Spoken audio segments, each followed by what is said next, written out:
Ainsi de suite, la déclaration de ses propres biens, des problèmes, voilà, solutions pour la crise anglophone, il en a parlé. Que fera-t-il pour financer la recherche? Ce sont des questions spécifiques que vous poserez pour le grand oral, lorsque la Cour constitutionnelle va donner la liste définitive des candidats qui vont donc compétir. Pour l'instant, nous accueillons les candidats déclarés pour vous donner une idée de ce qu'ils comptent faire du Cameroun. Maintenant, comment compte-t-il le faire? Ce sera donc pour la prochaine fois. Qu'est-ce qu'il compte faire pour le Cameroun? Qu'est-ce que vous voulez faire pour notre pays? Qu'est-ce que vous voulez faire de notre pays? C'est ça qui nous intéresse dans ces premières parties d'entretien. Maintenant, la suite, c'est comment comptez-vous vous y prendre pour y aller? En ce moment-là, ils devront être beaucoup plus convaincants parce qu'il s'agit pour eux de séduire l'électorat. Pour l'instant, c'est juste les préliminaires, comme on pouvait dire, ou les primaires pour essayer d'avoir une lecture. Chacun, vous le savez, lundi, c'est Issa Biba de l'UPC qui viendra. Et les candidats déclarés, on ne sait même pas s'il va compétir, mais tous ceux qui sont déclarés viendront sur cette antenne vous donner une idée de ce qu'ils comptent faire. Kabralibi est passé, Akeremouna est passé, Joshua est annoncé, ainsi de suite. D'autres candidats sont passés, donc vous aurez tous les candidats déclarés, ceux qui veulent bien venir ici. Nous sommes 2 millions d'auditeurs, c'est quand même un électorat important. Vous donnez une idée. À partir de l'idée qu'ils vous donnent, maintenant vous allez préparer vos questions, parce que lorsqu'ils reviendront pour le grand oral, ce sera 3 heures d'émission. 3 heures pour convaincre, et là, je ne serai que le modérateur, peut-être même pas moi, mais quelqu'un d'autre, et c'est vous qui poserez des questions. Professeur Maurice Kamto, nous parlons il y a un instant de vos réformes. Sur la structure de l'État. L'indépendance de la justice est toujours décriée dans ce pays. On pense que l'État a une mainmise, l'exécutif a une mainmise sur la carrière des magistrats, donc peut manipuler et contrôler la justice.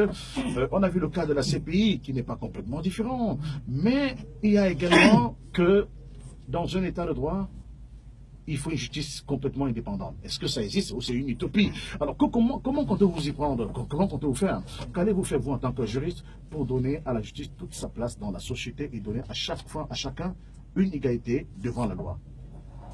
Question pour mettre fin à la loi des plus forts. Oui. La justice des plus forts, la justice des vainqueurs, des riches et des puissants. Question éminemment importante. La première chose, c'est de dire que si on entend par indépendance de la justice, l'absence de tout lien entre l'institution judiciaire et les autres corps de l'État, ça n'existe nulle part au monde. Vous savez que dans une grande démocratie comme les États-Unis, les juges de la Cour suprême sont nommés, et en une bonne partie par le président des États-Unis lui-même, même s'ils ont un système de filtrage qui est justement le passage par le Sénat des candidats à nommer à la Cour suprême, etc. Mais au passage, vous maintiendrez le Sénat?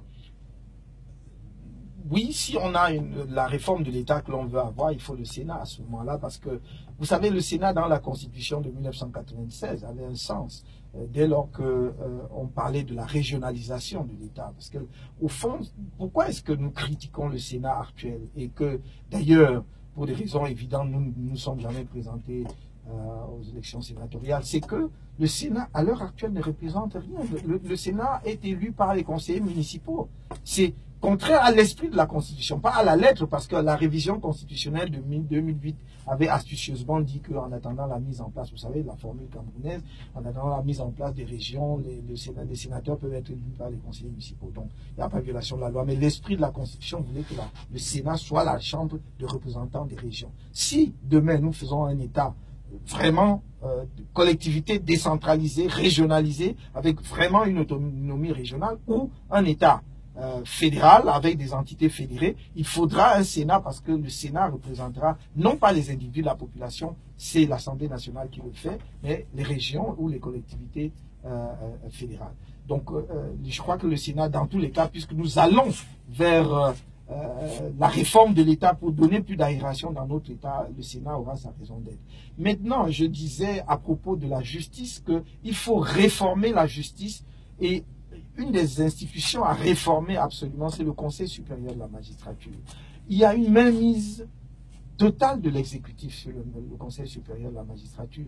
Et j'en avais déjà fait la proposition après la loi de 1996, parce que j'avais eu l'honneur d'être invité par la Cour suprême pour faire, j'allais dire, comme on dit au Cameroun, la leçon inaugurale, c'est-à-dire le papier introductif à un colloque qu'ils avaient fait sur justement le pouvoir judiciaire, puisque c'est dans la Constitution de 96 que pour la première fois dans notre histoire, la justice est pouvoir à côté du pouvoir exécutif et du pouvoir législatif. Et donc j'avais dit, il faut diminuer l'emprise de l'exécutif sur le Conseil supérieur de la magistrature et faire que le Conseil supérieur de la magistrature soit présidé soit par le plus haut magistrat du pays, soit par quelqu'un, mais en tout cas pas par le président de la République. L'exécutif peut être représenté au sein du Conseil supérieur de la magistrature. Mais comme vous le savez, le Conseil est présidé par le président de la République. Je crois le rapporteur du Conseil, c'est le ministre de la Justice, garde des Sceaux. Et je crois qu'il y a d'autres membres, y compris le conseil juridique du président de la République. Il y a quelques parlementaires qui sont représentés. Mais pour l'essentiel, c'est vraiment l'exécutif. Et donc, cela aussi est à l'origine de la même mise de l'exécutif sur la magistrature. Il faut, chez nous, il n'y a pas de véritable distinction entre les juges du siège et les magistrats du parquet. Donc, si on peut concevoir que pour garder un certain rapport avec la justice, l'exécutif continue effectivement à avoir le contrôle sur le parquet, il faudrait que les juges du siège, donc la magistrature assise, comme on dit, soient réellement indépendante du pouvoir exécutif, de manière à pouvoir rendre la justice, comme le dit le statut de la magistrature, uniquement suivant la loi et la conscience des magistrats. L'autre chose, c'est, il y a déjà eu quelques progrès par rapport à ça, c'est d'amplifier l'autonomie financière de la justice, de voir comment on fait des promotions de carrière au sein de la magistrature.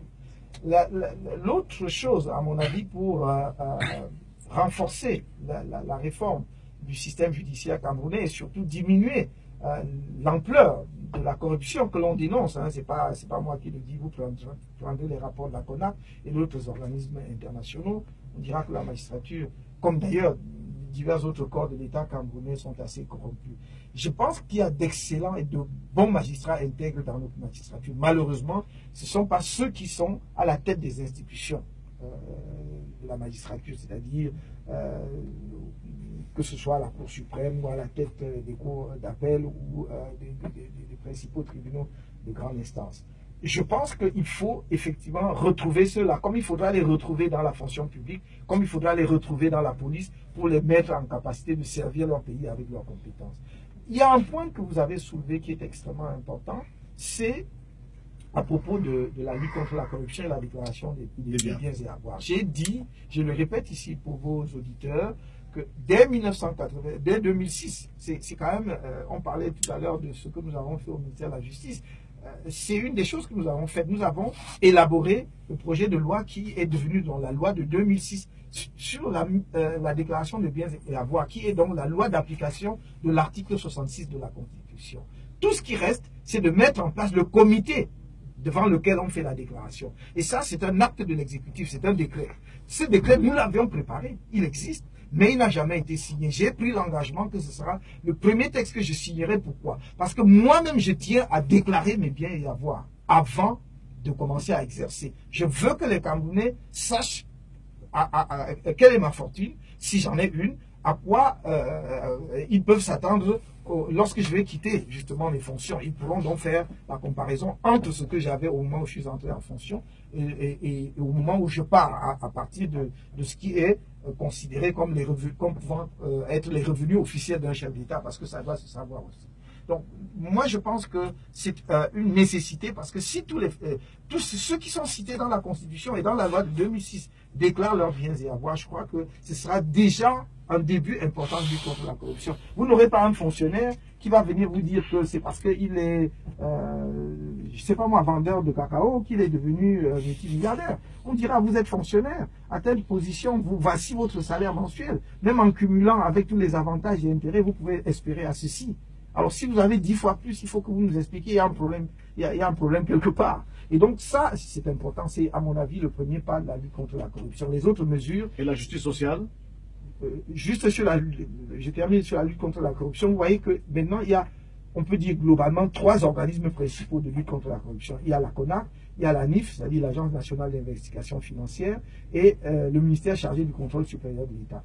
Avec ceci de particulier que Tous ces organismes font leur rapport, mais l'adresse au chef de l'État. Ils n'ont pas de compétence pour saisir les tribunaux. Moi, je vais leur donner la compétence pour saisir les tribunaux. C'est-à-dire, dès que votre contrôle aboutit justement à des faits établissant l'indélicatesse d'un ministre ou d'un fonctionnaire, que vous saisissiez la justice. Vous n'avez pas besoin que moi, chef de l'État, je vous donne l'autorisation de le faire. Parce que c'est ça aussi qui bloque et continue à entretenir la corruption. Maintenant, en ce qui concerne la justice sociale, vous avez raison de poser cette question parce que nous sommes devenus un pays où l'ascenseur social a été cassé. Moi, je suis d'une génération où on pouvait travailler dur, être fils de paysan, être fils de commerçant comme moi, travailler dur et se dire un jour je peux arriver au sommet. Aujourd'hui, ça n'est plus possible avec le système actuel. Nous, quand on finissait nos études à l'université de Yaoundé, les meilleurs avaient le choix entre aller à l'IRIG, aller à l'ENAM, aller dans toutes les grandes écoles. C'était ouvert. Aujourd'hui, il faut connaître quelqu'un. Il faut avoir un certain patronyme, être fils d'eux, ou savoir passer par telle ou telle relation qui peut vous faire la courte échelle.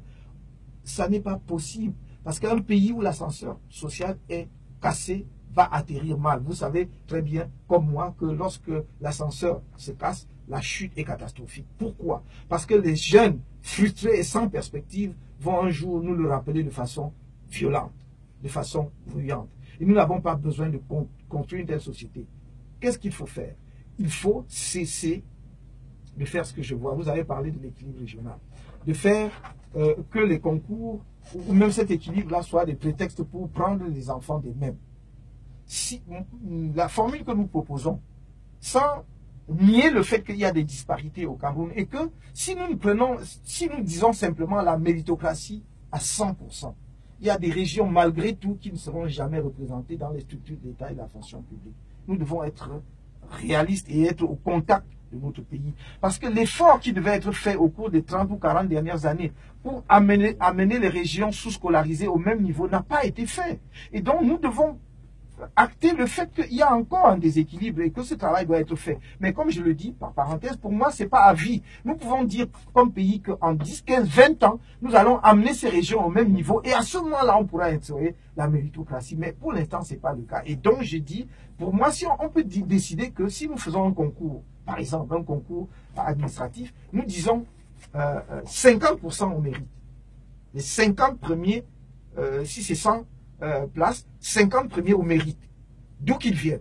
Maintenant, les 50 autres, nous essayons effectivement de prendre en compte, non seulement d'ailleurs ce déséquilibre dans le niveau d'éducation, mais également des catégories favorisées. J'ai dit, et je le répète ici, pour moi, dans tous les concours administratifs, 5% au moins des places sont réservées aux personnes vivant avec un handicap. 5% au moins, dans un premier temps. Et donc, il faut que les personnes vivant avec un handicap, paralysées, aveugles et toutes sortes de handicaps, puissent avoir aussi leur chance parce que ce sont des Camerounais. Ils n'ont pas demandé à être handicapés. D'ailleurs, nous sommes tous potentiellement des handicapés. Vous pouvez prendre votre véhicule et avant d'arriver chez vous, vous faites un accident, vous devenez handicapé. Donc, on doit leur donner une chance.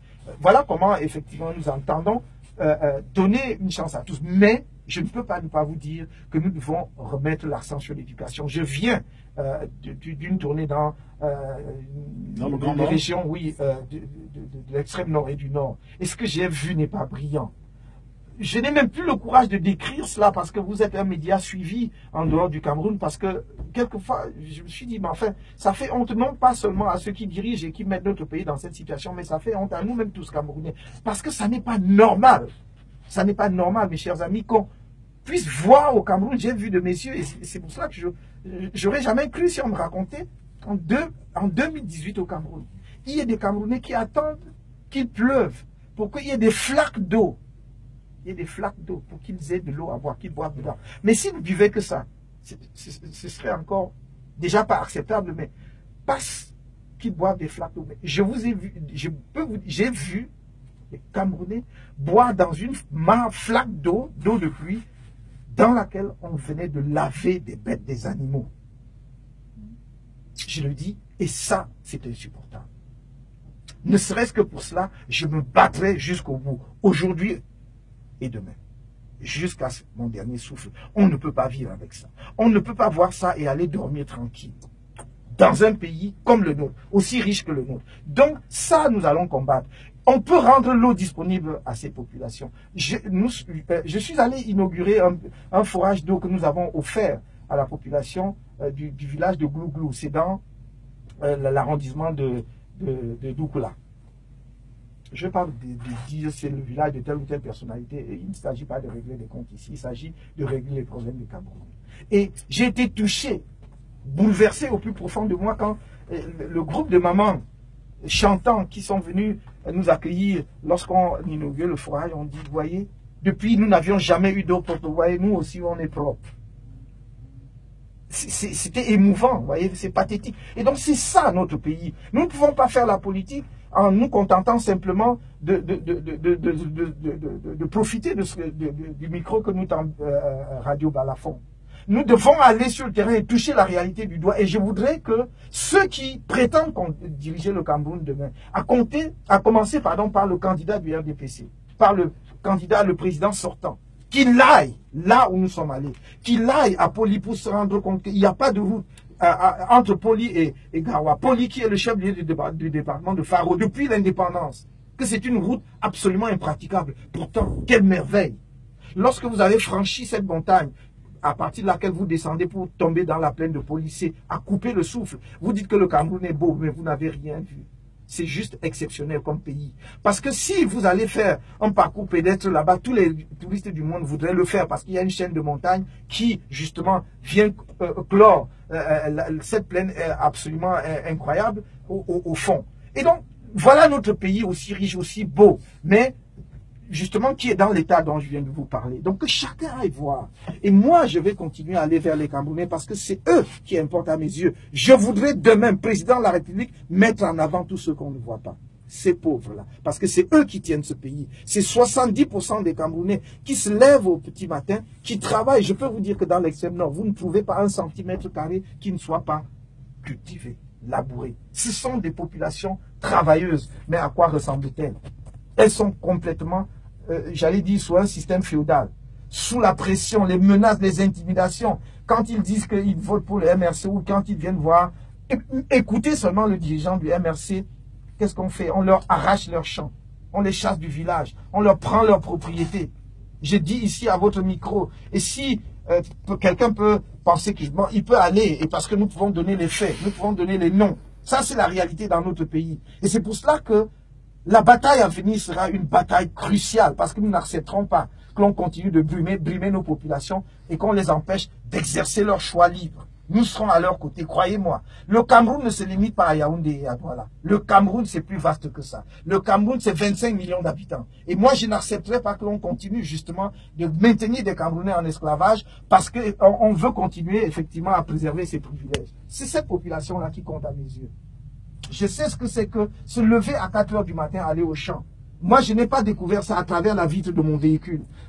Je suis fils d'un commerçant qui avait des champs, comme tout le monde à Bafoussam d'ailleurs. À Bafoussam, même les fonctionnaires ont des champs. Donc, je sais comment on se lève à 4 h du matin pour aller au champ un samedi et ne rentrer que dimanche. Je sais comment on rentre avec un régime de plantain sur la tête. Je sais comment on rentre avec un fagot de bois pour la tête, sur la tête. Et c'est pour ceux-là que je parle. Ceux qui veulent me présenter aujourd'hui comme quelqu'un peut-être qui a vécu et n'a été que ministre ne me connaissent pas. Qui se donnent la peine de demander qui est Kamto. Si je me suis levé pour mon peuple. Et croyez-moi, personne ne me fera croire que je n'ai pas le droit de parler pour eux, de me battre pour eux. Ça, je le ferai jusqu'au bout. Professeur Kamto, merci. C'est moi qui vous remercie. Merci. Allez, on est sur la radio. À l'instant, on est sur la radio.